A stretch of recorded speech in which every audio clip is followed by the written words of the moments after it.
السلام علیکم، زاویہ براق سے میں ہوں آپ کا میزبان بابر علی۔ پروگرام کا نام ہے اسلام اور زندگی، اور ہمارے ساتھ موجود ہیں علامہ اصغر توحیدی صاحب۔ کیسے ہیں آپ سر؟ جی بہت اللہ کا فضل ہے، اللہ کا کرم ہے۔ بہت شکریہ آپ کی قیمتی وقت کا، اور میں آج بلا تاخیر اپنے موضوع کی طرف آنا چاہتا ہوں۔ جو سب سے پہلا ہمارا سوال ہے، چونکہ ہمارا جو موضوع ہے وہ اسوہ حسنہ ہے، تو ہم چاہتے ہیں کہ آپ صلی اللہ علیہ وآلہ وسلم کی جو سیرت ہے اس کے اوپر روشنی ڈال دیں۔ بسم اللہ الرحمن الرحیم، نحمدہ ونصلی ونسلم علی رسولہ الکریم، اما بعد فاعوذ باللہ من الشیطان الرجیم، بسم اللہ الرحمن الرحیم، لقد کان لکم فی رسول اللہ اسوۃ حسنہ، الصلاۃ والسلام علیک یا سیدی یا رحمۃ للعالمین وعلی آلک واصحابک یا سیدی یا خاتم النبیین۔ میں اپنے تمام ناظرین کو آج کی اس عظیم الشان پروگرام اسلام اور زندگی میں خوش آمدید کہتا ہوں، اور یہ امید کرتا ہوں کہ ہمارے تمام ناظرین خیر و عافیت کے ساتھ ہوں گے، اور اللہ رب العالمین سب کو دین و دنیا کی بھلائیاں عطا فرمائے، اور زاویہ براق ہمارے اس چینل کو اللہ پاک دن دگنی رات چگنی ترقی عطا فرمائے۔ بابر بھائی، آپ نے بہت خوبصورت آج جو موضوع رکھا ہے بہت ہی پیارا ہے، کیونکہ آج ہمیں بالخصوص امت مسلمہ کو اس بات کی ضرورت ہے کہ کامیابی ہمیں مل جائے، اور کامیابی کا جو سفر ہے اس کی طرف ہم گامزن ہے کہ ہر بندہ کامیابی چاہتا ہے کہ زندگی میں مجھے کامیابی مل جائے۔ تو اللہ رب العالمین نے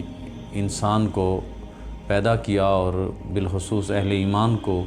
یہ پیغام دیا جا رہا ہے کہ اگر تم کامیابی چاہتے ہو تو تمہاری کامیابی کا راز میرے محبوب کریم علیہ الصلوۃ والسلام کی اسوہ کاملہ میں ہے، اور نبی کریم علیہ الصلوۃ والسلام کا اسوہ کاملہ ہمارے لیے بہترین نمونہ ہے۔ اللہ رب العالمین نے ارشاد فرمایا ہے، لقد کان لکم فی رسول اللہ اسوۃ حسنہ۔ تو اس کی ایک بات عرض کرنا چاہتا ہوں، نبی کریم علیہ الصلوۃ والسلام کا اسوہ کاملہ، نبی کریم علیہ الصلوۃ والسلام کا معاف فرما دینا، کتنا بڑا حضور نبی کریم علیہ الصلوۃ والسلام کا یہ سیرت پاک کا ایک اہم یہ واقعہ ہے کہ نبی کریم علیہ الصلوۃ والسلام جب آپ کے چچا جان کا بھی وصال ہو گیا، اور آپ کی پیاری زوجہ محترمہ ام المومنین اماں خدیجۃ الکبریٰ رضی اللہ تعالی عنہ کا بھی وصال ہوا، تو قریش مکہ، کفار مکہ نبی کریم علیہ الصلوۃ والسلام پر ظلم اور ستم کی آندیاں ڈھانے لگے، اور نبی کریم علیہ الصلوۃ والسلام کو مکہ میں رہنا مشکل ہو گیا۔ تو آقا کریم علیہ الصلوۃ والسلام حق کا پیغام دینے کے لیے، توحید کا اور رسالت کا پیغام دینے کے لیے حضور نبی کریم علیہ الصلوۃ والسلام نے مکہ المکرمہ کو چھوڑا، اور طائف کا حضور نے سفر کیا، اور طائف میں نبی کریم علیہ الصلوۃ والسلام تشریف لے گئے، اور حضور نبی کریم علیہ الصلوۃ والسلام کے ساتھ سیدنا زید بن حارثہ رضی اللہ تعالیٰ عنہ وہ بھی ساتھ ہیں۔ نبی کریم علیہ الصلوۃ والسلام وہاں تشریف فرما رہے، اور حضور نبی کریم علیہ الصلوۃ والسلام کی وہاں رشتہ داری بھی تھی، اور حضور نبی کریم علیہ الصلوۃ والسلام نے یہ خیال کیا کہ یہ لوگ میرے پیغام کو سنیں گے اور عمل کریں گے۔ تو جب حضور وہاں تشریف لے گئے تو وہاں 3 سرداروں کے پاس حضور تشریف لے گئے، ان کو پیغام دیا، انہوں نے بھی انکار کر دیا، اور طائف کے لوگوں نے یہ صاف حضور نبی کریم علیہ الصلوۃ والسلام کی دعوت جو تھی اس پہ انکار کر دیا، اور کہا کہ آپ ہمارا شہر چھوڑ جائیں، یہاں سے آپ واپس چلے جائیں۔ تو نبی کریم علیہ الصلوۃ والسلام نے انہیں کہا کہ آپ کی رشتہ داری ہے قریش مکہ کے ساتھ، تو آپ یہ ان کو نہ بتانا کہ ہم نے ان کے اس دعوت کو ٹھکرا دیا اور انکار کر دیا ہے۔ لیکن انہوں نے آپ صلی اللہ علیہ وسلم کی کوئی بات نہ مانی، انہوں نے کہا کہ آپ یہاں ہمارے شہر کو چھوڑ جائیں، یہاں سے نکل جائیں۔ نبی کریم علیہ الصلوۃ والسلام جب وہاں سے واپس تشریف لانے لگے تو انہوں نے وہاں کے اوباش نوجوانوں کو نبی کریم علیہ الصلوۃ والسلام کے پیچھے لگا دیا، وہ پیچھے سے تالیاں بجانے لگے اور ہوٹنگ کرنے لگے، نبی کریم علیہ الصلوۃ والسلام کے پیچھے لاگے ایک جلوس کی شکل میں۔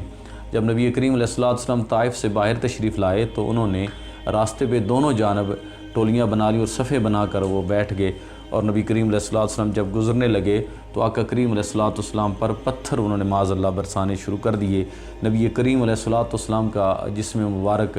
زخمی ہو گیا، اور نبی کریم علیہ الصلوۃ والسلام زمین پہ پاؤں رکھتے تو وہ پاؤں پہ پتھر مارتے، اور حضور نبی کریم علیہ الصلوۃ والسلام پاؤں کو اٹھاتے، دوسرے پاؤں پہ وہ پتھر برساتے۔ سیدنا حضرت زید بن حارثہ رضی اللہ تعالیٰ عنہ نبی کریم علیہ الصلوۃ والسلام کے آگے ڈھال بن گئے، اور وہ اپنے جسم پہ پتھر لیتے ہیں، حتیٰ کہ ان کا سر زخمی ہو گیا اور خون بہنے لگا، اور نبی کریم علیہ الصلوۃ والسلام کے جسم مبارک سے اور پاؤں مبارک سے خون بہنے لگا، جو آپ کے نالین مقدس میں وہ خون مبارک جم گیا، اور حضور نبی کریم صلی اللہ علیہ وسلم نیچے تشریف فرما ہوئے بیٹھ گئے، تو اوباش نوجوان آتے ہیں اور حضور نبی کریم علیہ الصلوۃ والسلام کو کندھوں سے پکڑ کر اٹھاتے ہیں، اور پھر نبی کریم علیہ الصلوۃ والسلام پر پتھر برساتے ہیں۔ اب نبی کریم علیہ الصلوۃ والسلام وہاں سے جب نکلے